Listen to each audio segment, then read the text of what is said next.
මෙන්න දැන් ලැබුණු විශේෂ පුවතක් තමා විසින් සංජය බණ්ඩාර මහතා දේශපාලන අන්තවාදී පීඩකයෙකු හා ළමා අපයෝජකයෙකු ලෙස හඳුන්වමින් සිදු කළ ප්‍රකාශය සම්පූර්ණයෙන්ම ඉල්ලා අස්කර ගන්නා බවත් ඒ සම්බන්ධයෙන් ප්‍රසිද්ධියේ සමාව ආයෝජන බවත් කලා ශිල්පිනී මාධවී වත්සලා ඇන්තනී මහත්මිය සිය Facebook ගිණුමේ සටහනක් තබමින් නිවේදනය කර ඇත.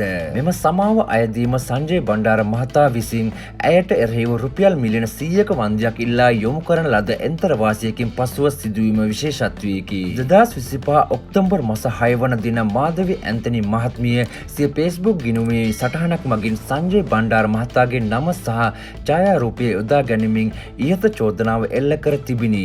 තමාට සිදු අපහාසය වෙනුවෙන් වන්දි ඉල්ලා බණ්ඩාර මහතා විසින් ඔක්තෝබර් මාස 17 වන දින ඇයට එන්තරවාසියක් යොමු කර තිබුණි. සිය නවතම නිවේදනය මගින් මාධවී ඇන්තනී මහත්මිය සඳහන් කරන්නේ සංජය බණ්ඩාර මහතා ළමා අපයෝජකයෙකු ලෙස තමා විසින් සිදු කළ ප්‍රකාශය ද්වේෂ සහගත සහ අසත්‍ය සහ පදනම් විරහිත එකක් බව පූර්ණ සිහි බුද්ධියෙන් යුතුව පිළිගන්නා බවයි. එම වචනය එහි සැබෑ අරුතෙන් භාවිත නොකළ බව පවසන ඇය එම ප්‍රකාශය කොන්දේසි විරහිතව ඉල්ලා අස්කර ගන්නා බව දන්වා සිටී. මෙම සිදුවීම නිසා සංජය බණ්ඩාර මහතාට සහ ඔහුගේ පවුලේ අයට සිදු අසීමිත පීඩාව සම්බන්ධයෙන් සිය බලවත් කනගාටුව සහ අවංක සමාව ප්‍රකාශ කරන බවද ඇයගේ නිවේදනයේ වැඩිදුරටත් සඳහන් වේ.